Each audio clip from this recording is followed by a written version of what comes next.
You, John Fitzgerald Kennedy, do solemnly swear. I, John Fitzgerald Kennedy, do solemnly swear. That you will faithfully execute the office of President of the United States. That I will faithfully execute the office of President of the United States. And will, to the best of your ability. And will, to the best of my ability. Preserve, protect, and defend the Constitution of the United States. Preserve, protect, and defend the Constitution of the United States. So help you God. So help me God.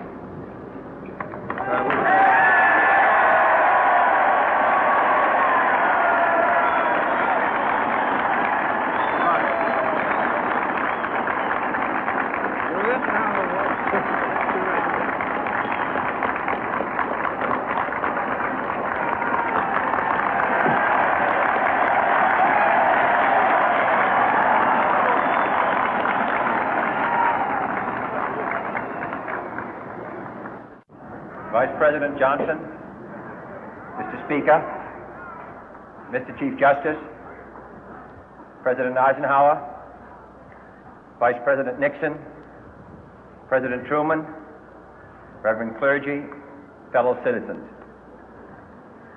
We observe today not a victory of party, but a celebration of freedom, symbolizing an end as well as a beginning, signifying renewal as well as change. For I have sworn before you and Almighty God the same solemn oath our forebears prescribed nearly a century and 3/4 ago. The world is very different now, for man holds in his mortal hands the power to abolish all forms of human poverty and all forms of human life. And yet the same revolutionary beliefs for which our forebears fought are still at issue around the globe. The belief that the rights of man come not from the generosity of the state, but from the hand of God. We dare not forget today that we are the heirs of that first revolution. Let the word go forth from this time and place to friend and foe alike that the torch has been passed to a new generation of Americans born in this century, tempered by war, disciplined by a hard and bitter peace, proud of our ancient heritage, and unwilling to witness or permit the slow undoing of those human rights to which this nation has always been committed and to which we are committed today at home and around the world.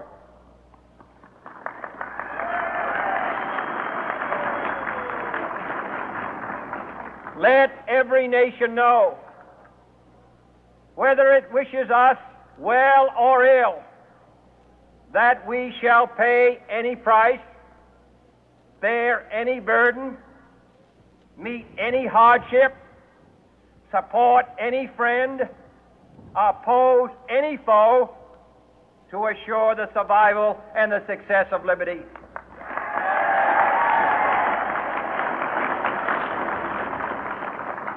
This much we pledge and more.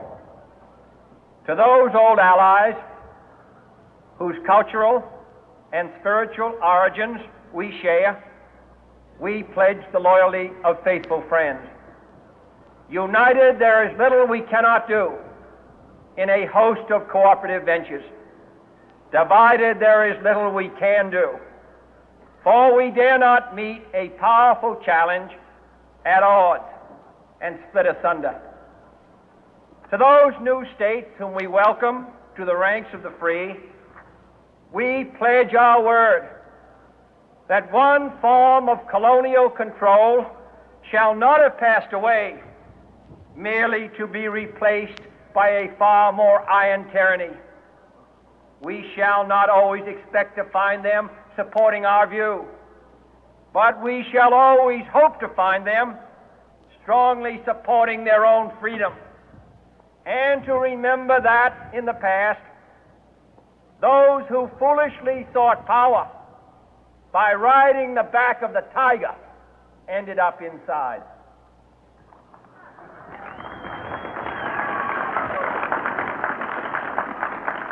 To those people in the huts and villages of half the globe struggling to break the bonds of mass misery, we pledge our best efforts to help them help themselves for whatever period is required, not because the communists may be doing it, not because we seek their votes, but because it is right.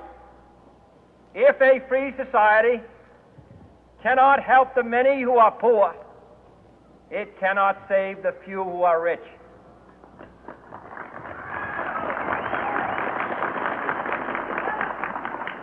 To our sister republics south of our border, we offer a special pledge to convert our good words into good deeds, in a new alliance for progress, to assist free men and free governments in casting off the chains of poverty.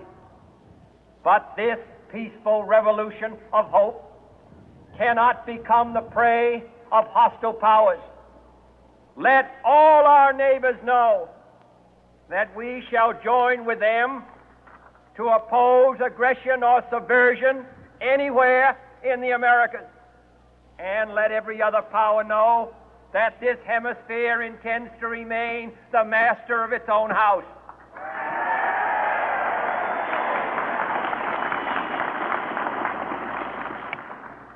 To that World Assembly of Sovereign States, the United Nations, our last best hope, in an age where the instruments of war have far outpaced the instruments of peace, we renew our pledge of support to prevent it from becoming merely a forum for invective, to strengthen its shield of the new and the weak, and to enlarge the area in which its writ may run.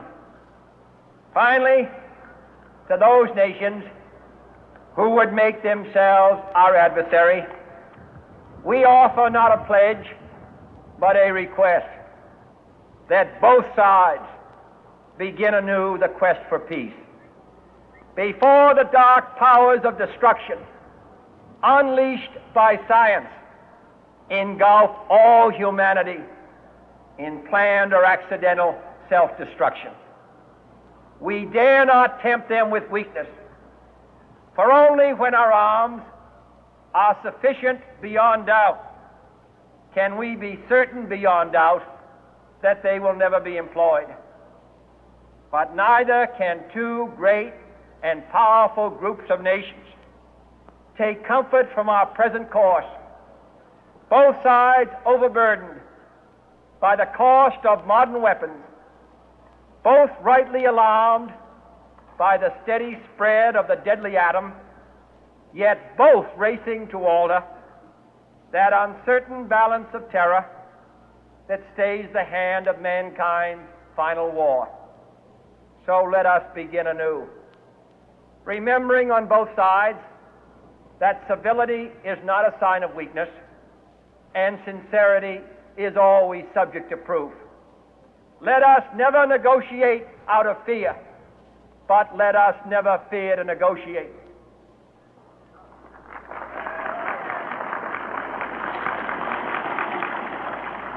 Let both sides explore what problems unite us, instead of belaboring those problems which divide us. Let both sides, for the first time, formulate serious and precise proposals for the inspection and control of arms, and bring the absolute power to destroy other nations under the absolute control of all nations.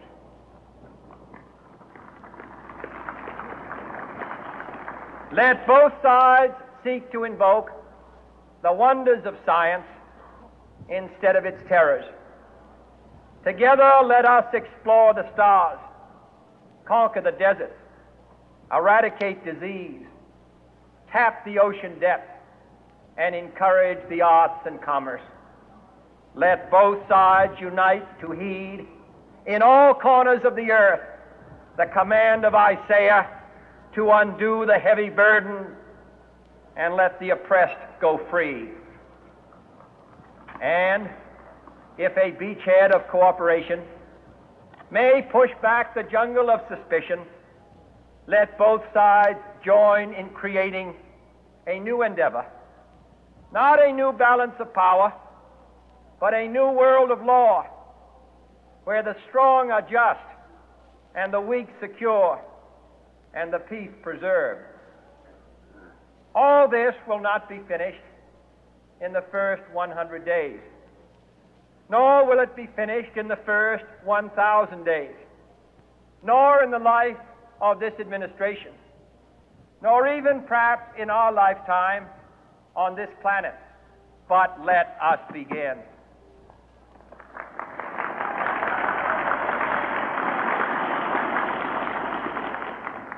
In your hands, my fellow citizens, more than mine, will rest the final success or failure of our course.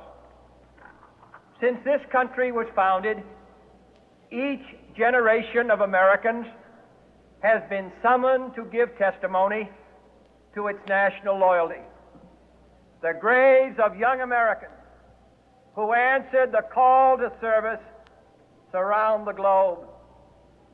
Now the trumpet summons us again, not as a call to bear arms, though arms we need, not as a call to battle, though in battle we are, but a call to bear the burden of a long twilight struggle, year in and year out, rejoicing in hope, patient in tribulation, a struggle against the common enemies of man, tyranny, poverty, disease, and war itself. Can we forge against these enemies a grand and global alliance, north and south, east and west, that can assure a more fruitful life for all mankind? Will you join in that historic effort?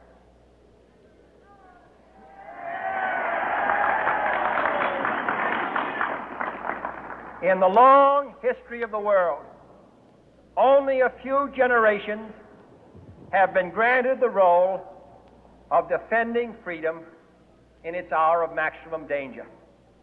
I do not shrink from this responsibility. I welcome it.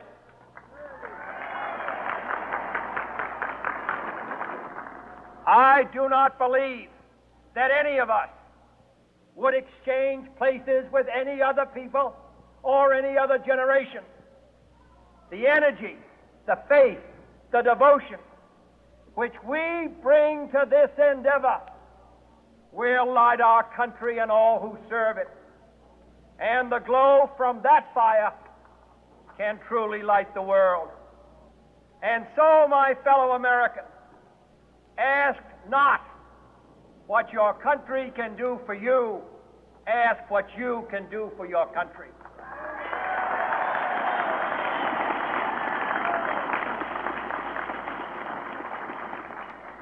My fellow citizens of the world, ask not what America will do for you, but what together we can do for the freedom of man.